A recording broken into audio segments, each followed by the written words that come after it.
Halo teman-teman, hari ini kita akan berlatih lagi mengenai soal pengetahuan kuantitatif dan ini saya ambil soalnya dari websitenya langsung dan ini ada di ebook teman-teman, jadi silakan kalau kalian perlu dengan ebooknya silakan download aja di bagian deskripsi video ini ya. Oh ya, jadi di video kali ini kita akan menjawab 20 soal, tapi ada satu pertanyaan yang nggak akan saya jawab karena memang tidak ada jawabannya, yaitu nomor 3 ya. Ini nggak akan saya jawab, jadi kita akan mengerjakan sekitar 19 soal. Oke, kita masuk ke soal pertama. Diketahui jarak antara kota A dan kota B pada peta adalah 32 cm. Jika skala pada peta 2:100.000, maka berapa kilometer jarak sebenarnya dari kedua kota tersebut? Oke, ini skala petanya 2:100.000. Ini artinya bahwa dalam 2 cm yang ada di peta itu menandakan 100.000 cm yang ada di yang sebenarnya gitu ya. Nah, jadi kalau kita mau mencari kota yang sebenarnya, kalian bisa lihat nih, 2 ini peta dan 100.000 ini adalah skala yang sebenarnya. Maka kita bandingkan dengan skala pada peta 32 cm dibagi dengan jarak yang sebenarnya, X misalkan ya. Nah, ini kita kali silang aja, 2 dikali X, 2X, 32 dikali 100.000, 32, 00, 000. Oke, ini salah ya, 3 juta ya, sentimeter. Nah, berarti X-nya adalah 32 dibagi 2, sama dengan 16, 1.600.000 ya. Nah, berarti jarak kedua kota, yaitu A dan B, itu adalah 1.600 cm. Atau kalau ke kilometer, tinggal dibagi 100.000 gitu ya. 16 km ya. Jawabannya adalah 16 km. Oke, sekarang kita lanjut. Seorang pekerja bekerja selama 5 hari dalam seminggu. Dia menerima bayaran sebesar 90.000 per hari kerja dan 30.000 per jam lemburnya. Selama 3 bulan bekerja, ia menerima gaji sebesar 6 juta. Berarti kita bisa hitung satu bulan dia menerima 6 juta dibagi 3 ya, karena 3 bulannya 6 juta. Yaitu 2 juta rupiah per bulan. Berapakah jumlah jam lemburnya dalam 3 bulan? Oke, ini kan gajinya itu dihitung dari bayaran per hari kerja ditambah lemburnya. Jadi, total bayaran atau total gaji itu dihitung dari 90.000 dikali X, di mana X-nya itu adalah berapa lama dia kerja atau berapa hari dia kerja. Hari kerja selama 1 bulan gitu ya. Dan kita tambahkan dengan Y, atau lebih tepatnya 30.000 dikali Y, di mana Y-nya adalah jam lemburnya gitu ya. Nah, ketika ini ditotalkan, maka hasilnya adalah gaji pekerja ini gitu ya, 2 juta. Nah, ini kita mau menghitung berapa sih jam lemburnya dalam 1 bulan gitu ya. Oke, dan pertanyakan 3 bulannya, tinggal dikali 3 aja nanti kalau udah dapat. Nah, sekarang dalam 1 bulan itu ada berapa minggu sih? Kita asumsikan bahwa 1 bulan itu adalah sebanyak 4 minggu. Dalam 4 minggu ini, tiap minggunya itu hanya bekerja selama 5 hari katanya di sini. Berarti jam kerjanya adalah 5 dikali 4 sama dengan 20 hari gitu. Nah, artinya bahwa dalam 1 bulan, pekerja ini bekerja selama 20 hari, yang berarti itu adalah nilai X-nya. Jadi 90.000 dikali 20 ditambah 30.000 Y sama dengan 2 juta, lalu 90.000 dikali 20 kan itu 1.200.000 ya. Ya, 1.200.000 Mungkin saya langsung pindahin teman-teman. Jadi ini kan positif ya, di kiri, di kanannya jadi jadi negatif. Dikurangi 1.800.000. Jadi 30.000 Y sama dengan 2 juta dikurangi 1.800.000 sama dengan 200.000. Nah, berarti jam lemburnya adalah 200.000 dibagi 30.000. Yaitu berapa? Coret-coret 20 per 3 jam. Jadi selama 1 bulan itu pekerja ini bekerja selama 20 per 3 jam. Nah, karena totalnya selama 3 bulan adalah 6 juta, maka total jam lemburnya tinggal kali 3 aja dari jam lembur per bulan. 20 per 3 dikali 3 sama dengan 20 jam. Oke, sekarang kita masuk ke soal berikutnya. Adik membeli susu yang dapat bertahan selama 3 hari dalam suhu ruangan. Jika susu tersebut sudah tersimpan selama 1 hari 17 jam, berapakah sisa waktu susu yang dapat bertahan? Oke, kita punya informasi expired dari susu itu adalah 3 hari. Jadi, selama susu ini dibeli, susunya itu sudah tersimpan selama 1 hari 17 jam. Kita konversi ke jam, atau kalian bisa samakan salah satunya. Misalkan saya menyamakan 3 hari ini ke bentuk atau ke format ini, 1 hari plus berapa jam, gitu ya. Jadi kan sebenarnya 3 hari itu sama dengan 2 hari ditambah 24 jam, gitu. Ya, ini kan sama dengan 3 hari. Nah, kita kurangi dengan 1 hari 17 jam karena sudah tersimpan selama ini, gitu ya. 1 hari 17 jam. Nah, jadi sisa susu itu bertahan adalah tinggal dikurangi aja. 2 dikurangi 1, 1 hari 7 jam. Jadi sisanya adalah 1 hari 7 jam. Oke, kita lanjut. Berapakah bilangan bulat terkecil yang merupakan penjumlahan dari 3 bilangan prima yang berbeda? Dari masing-masing besarnya adalah lebih dari 10. Bilangan prima yang lebih besar dari 10 itu ada 11, 13, terus ada 17, dan sebagainya, gitu ya. Nah, kita mau menjumlahkan 3 bilangan yang lebih besar dari 10, tapi dia juga merupakan sebuah bilangan prima. Ya, maka ini tinggal jumlahin aja. 11 tambah 13 tambah 17. Ya. Jadi bilangan prima itu adalah bilangan yang punya 2 faktor, dirinya sendiri dan bilangan 1, gitu ya. 1 tambah 3, 4 tambah 7, 11, 4. Jadi 41 ya. Oke, kita lanjut. Sebuah sepeda dengan roda berdiameter 54 cm berputar 100 kali untuk menempuh jarak tertentu. Jika diketahui sepeda lain dengan roda berdiameter 30 cm harus menempuh jarak yang sama, berapa putaran yang diperlukan roda tersebut? Oke, kalian bayangkan nih ada sebuah roda sepeda, gitu ya. Ada yang kecil nih, katanya 30 cm misalkan diameternya. Diameter itu adalah jarak antara kedua titik pada lingkaran yang melewati titik pusat, gitu ya.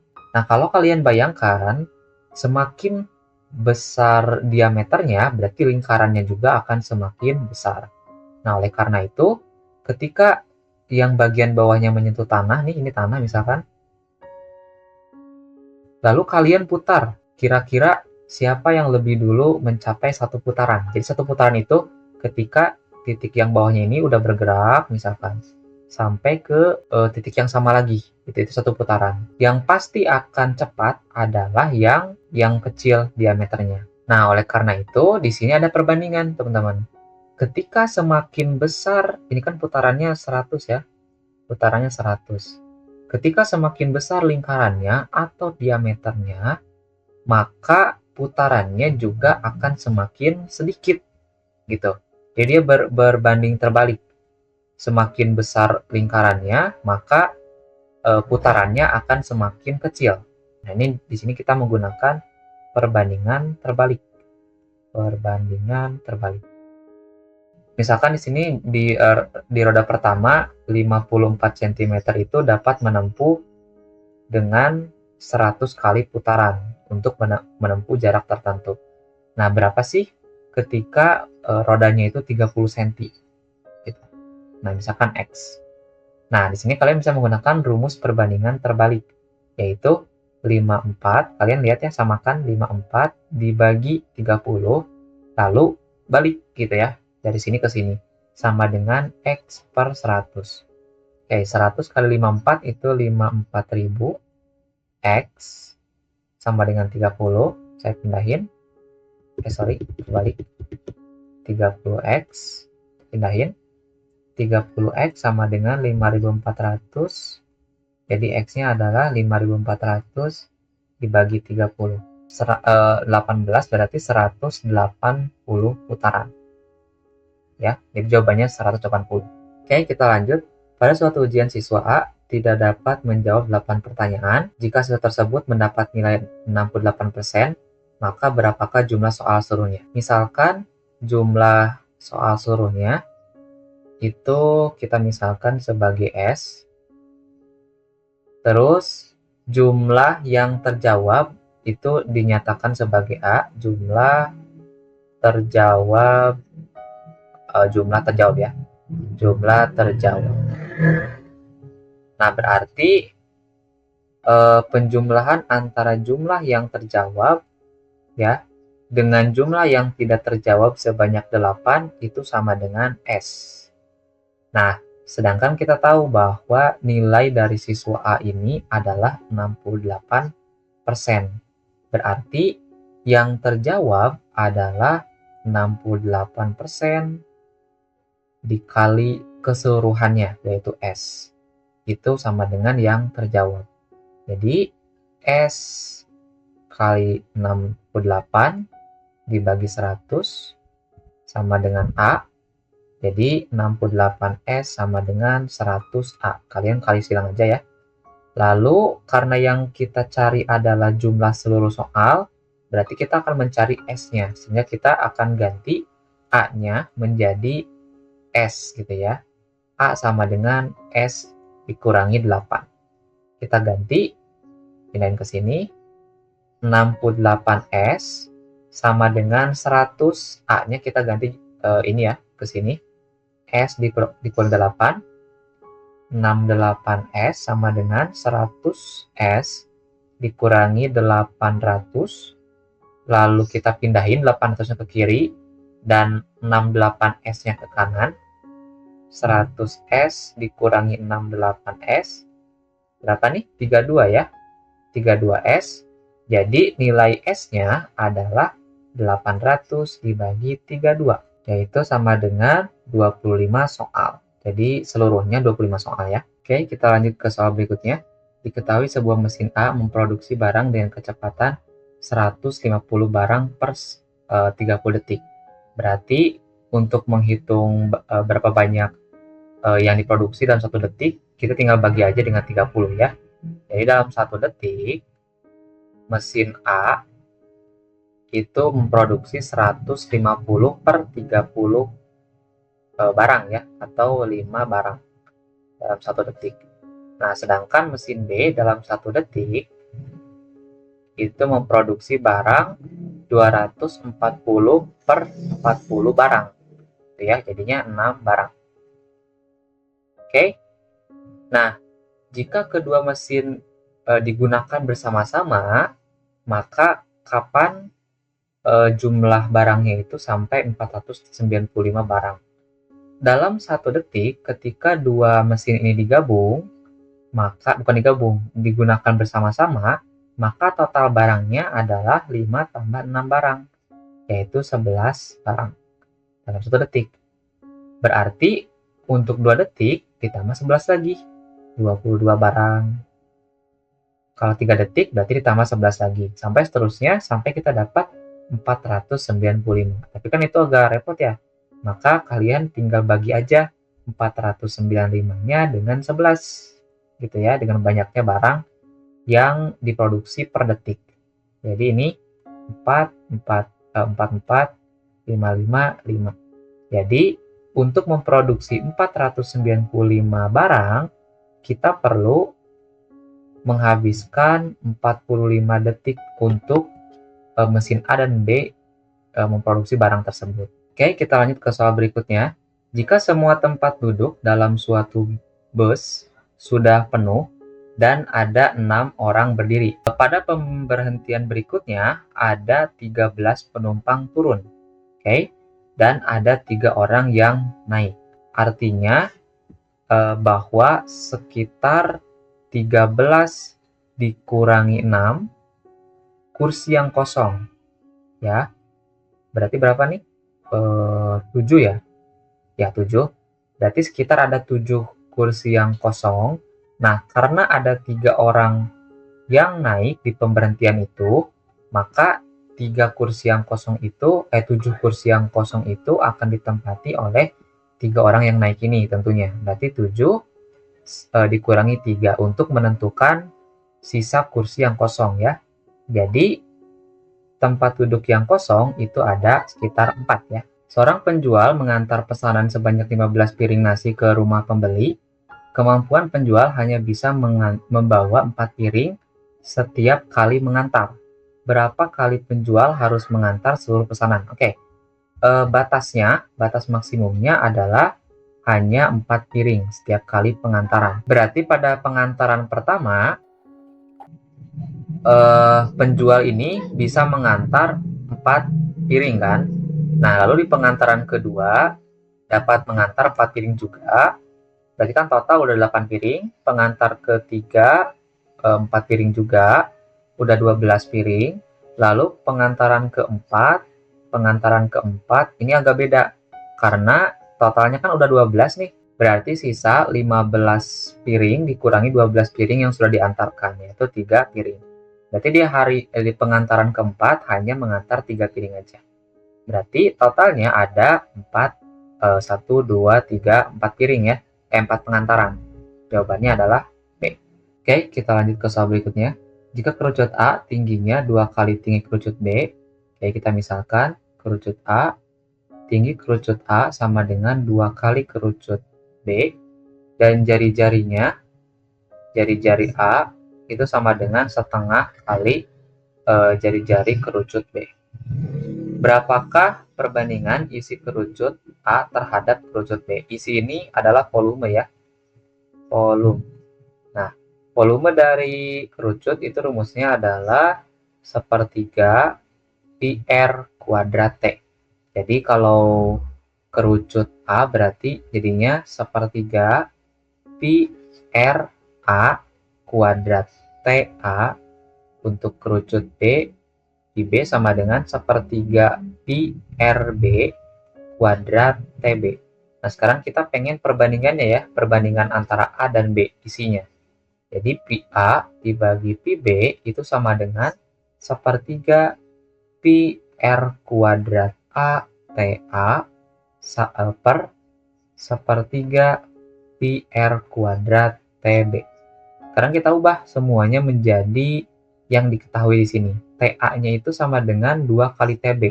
Berarti sepertiga pi RA-nya, RA dulu ya, RA-nya adalah setengah RB. Berarti dikali setengah RB, lalu dikuadratin, dikali TA-nya 2 kali TB. 2 kali TB kita ubah. Nah, yang bawahnya gak usah diubah.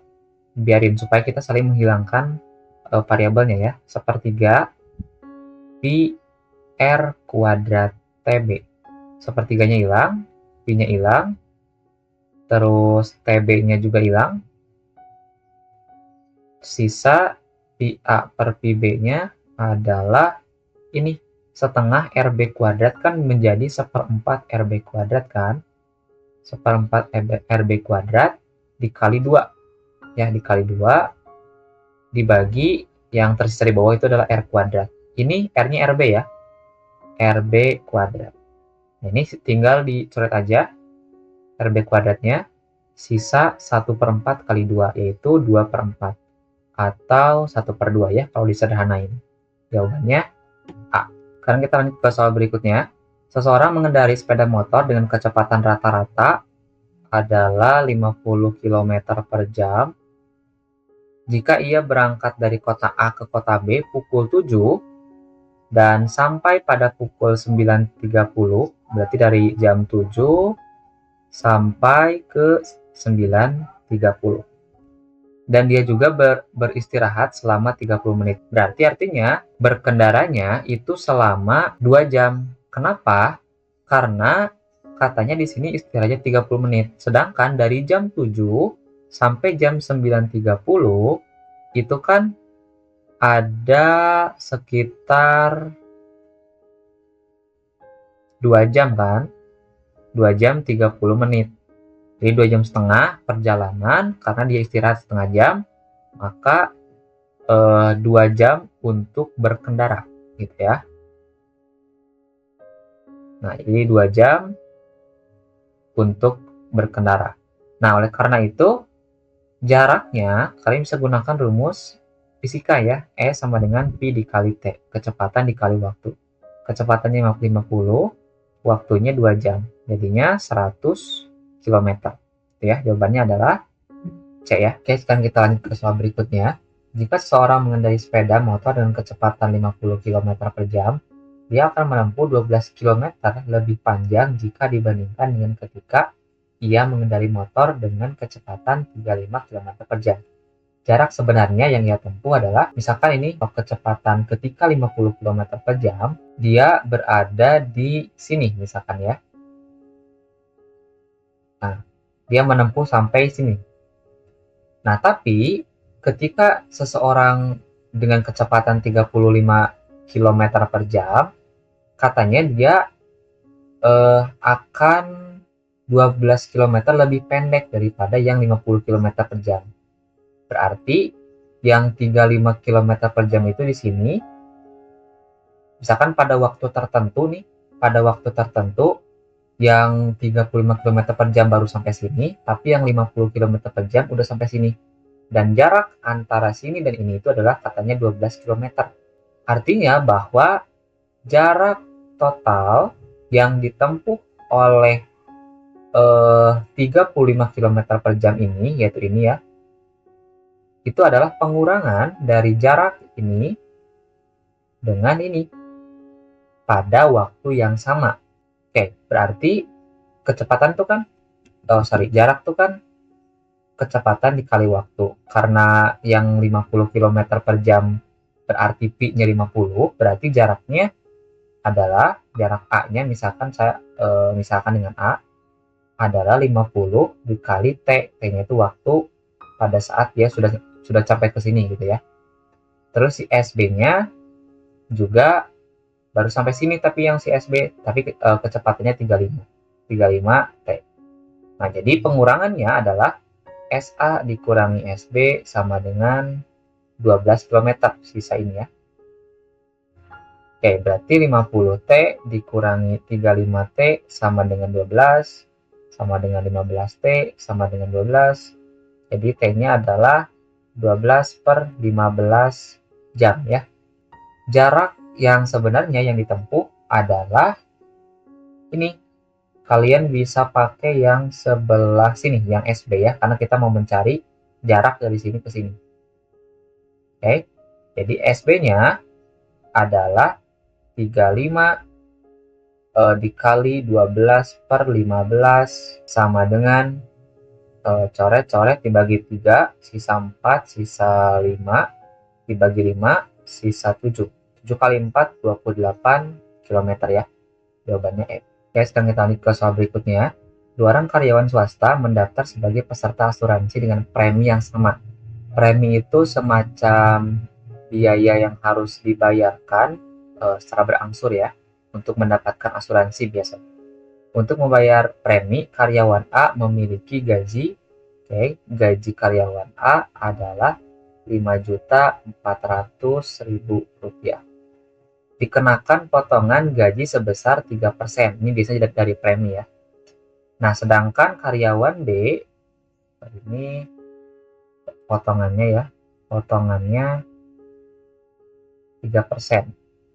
Sedangkan karyawan B tidak diketahui gajinya berapa, tapi potongannya adalah 5%. Nah, karena di sini dikatakan bahwa preminya sama, maka potongan harganya, gajinya juga sama ya. Artinya bahwa 5.400.000 dari potongannya 3%, nah ini namanya premi gitu. Nah, ini hasil ini kalau kalian kalikan namanya premi. Nah, karena preminya sama berarti nanti disamakan dengan gaji yang si B, yaitu GB dikali 5%. Ya. Ini berapa nih? 54 juta, 5.400.000 dikali 3, 162.000.000 per 100 sama dengan 5% itu berarti 5 kali GB dibagi 100, tinggal coret aja. Jadi GB-nya adalah 162.000.000 dibagi 5. Nah, ini adalah gaji dari si B ya. Jadi gaji yang B itu adalah 3.240.000 lah ya. Nah, karena kita mencari selisihnya, maka kita tinggal kurangi aja selisih gaji yang A dengan gaji yang B. Berarti GA dikurangi GB adalah berapa? 5.400.000 dikurangi 3.240.000 sama dengan 2.160 ya. Oke, kita lanjut ke soal berikutnya. Untuk soal sebelum ini, kalian bisa lihat di e-booknya teman-teman. Saya lewat karena soalnya itu persis dan sangat mirip dengan soal sebelumnya tentang premi ya. Jadi silakan kalian kerjakan sendiri aja lah ya. Oke, berapakah dari pernyataan berikut yang benar-benar berdasarkan informasi di atas? Oke, di pernyataan pertama, modus banyaknya buku sains yang dimiliki kelas A lebih besar daripada kelas B. Oke, di kelas A itu yang paling besar ada di buku sains ke-0, yaitu sebanyak 7. Berarti modusnya adalah 7. Oh iya, modus itu adalah angka yang sering muncul ya, atau banyaknya angka pada suatu data. Nah, ini yang kelas B ada 9, tapi dia beli buku sains yang kedua gitu ya. Jadi karena karena 7 ada di 0, yang artinya bahwa banyaknya buku sains yang dibelinya itu gak ada gitu ya. Nah, sedangkan kelas B ada 9 orang yang beli buku sebanyak 2. Berarti 0 itu kan kurang dari 2, bukan lebih. Makanya modus bahwa banyaknya buku sains yang dimiliki kelas A lebih besar itu salah. Karena justru A itu lebih kecil daripada yang B ya. Ini salah. Median banyaknya buku sains yang dimiliki kelas A sama dengan kelas B. Oke, sekarang kita masuk ke nilai tengah atau median. Nah, kalau berbicara tentang median, ada dua rumus teman-teman yang sangat membantu. Yang pertama, UN plus 1/2 untuk N-nya ganjil.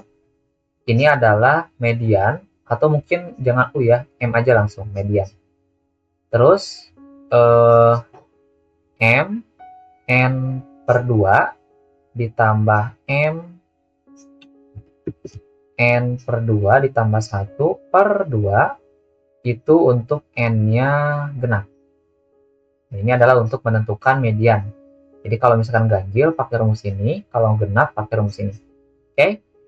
Ini kalau kalian hitung kelas A itu ada berapa? 7 tambah 6 13, 13 tambah 5 18, 18 tambah 3 21, 21 tambah 2 23. Jadi masuknya ke sini ke ganjil. Nah, jadi M23 ya?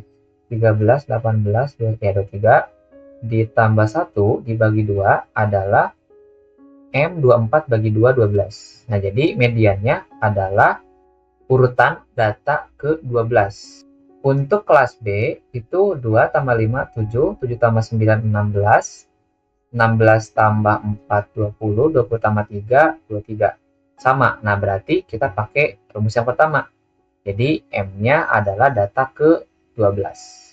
Nah, sekarang kita lihat median ke-12 dari siswa yang A, kelas A itu berapa aja. terus median yang kelas B itu berapa aja. Oke, yang M12 kalau kalian lihat, kelas A itu 7 orangnya tidak punya buku sains. Nah, terus di antara 8 sampai 7 tambah 6, berapa nih? 13 ya. 13 orang itu punya buku 1 ya. Atau mungkin lebih gampangnya kalian tinggal lihat intervalnya. Jadi orang ke 0 sampai ke 7 itu tidak punya buku di kelas A. Nah, orang ke 8 sampai ke 13 punya buku sebanyak 1. Nah, karena M12 ini menunjukkan data ke-12 dari siswa kelas A, maka masuk ke 8 sampai 13 ini, yang mana ini punya buku sains sebanyak 1. Ya. Nah, sedangkan yang 12 yang B ya, itu kan data pertama 0 sampai 2 itu tidak punya buku sains, terus masuk ke 3, 2 tambah 5 7 ya, 3 sampai 7 itu punya banyak buku sebanyak 1, terus dari 8 sampai 2 tambah 5 tambah 9 atau 7 tambah 9 16. Nah, karena 12 itu berada di 8 sampai 16, maka median dari kelas B itu adalah yang punya buku sebanyak 2. Nah, karena 1 kurang dari 2, berarti tidak sama dong dengan pernyataannya yang menyatakan bahwa mediannya itu sama. Jadi ini jawabannya salah. Oke, sekarang kita lanjut. Modus banyaknya buku sains dari data gabungan sama dengan mediannya. Ya, berarti kita gabungkan datanya. Yang punya buku 0 itu ada sebanyak 7 tambah 2, 9. Yang punya buku 1 sebanyak 6 tambah 5, 11. Terus 14, lalu 7. Lalu yang punya banyak 4 buku itu ada sebanyak 5 orang. Nah, di sini kita mau lihat modusnya ya. Nah, di sini yang modus itu kan angka yang paling banyak ya. Ada sebanyak 2 berarti di sini. Ya. 2 banyaknya buku sains. Jadi ada 14 orang yang punya. Nah, terus kita bandingkan dengan mediannya. Nah, ini kita jumlahkan aja. Tadi kan kita udah tahu ya bahwa kelas A itu kan ada 23, kelas B ada 23. Jadi kalau kita jumlahkan ada 46 ya. Nah, karena 46 ini adalah genap, kita menggunakan formula yang genap, yaitu M N plus 1 per 2 ditambah M N plus 1 satunya dipisah plus 1 ya per 2. Nah, berarti tinggal dibagi 2 aja. 46 dibagi 2 kan 23 ya.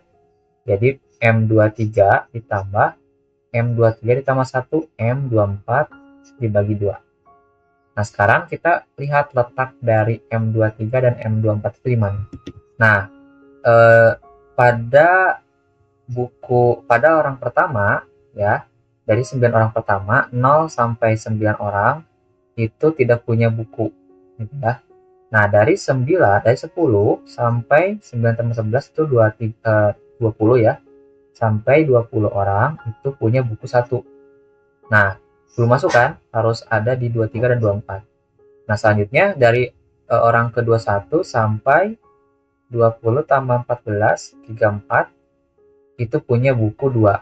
Nah, berarti karena 23 dan 24 ada di sini, berarti artinya bahwa M23 dan 24-nya ada sebanyak 2 buku gitu ya yang dibeli. Jadi 2 tambah 2 per 2 sama dengan 2 ya. Jawabannya sama dengan modusnya, yaitu 2. Jadi ini benar.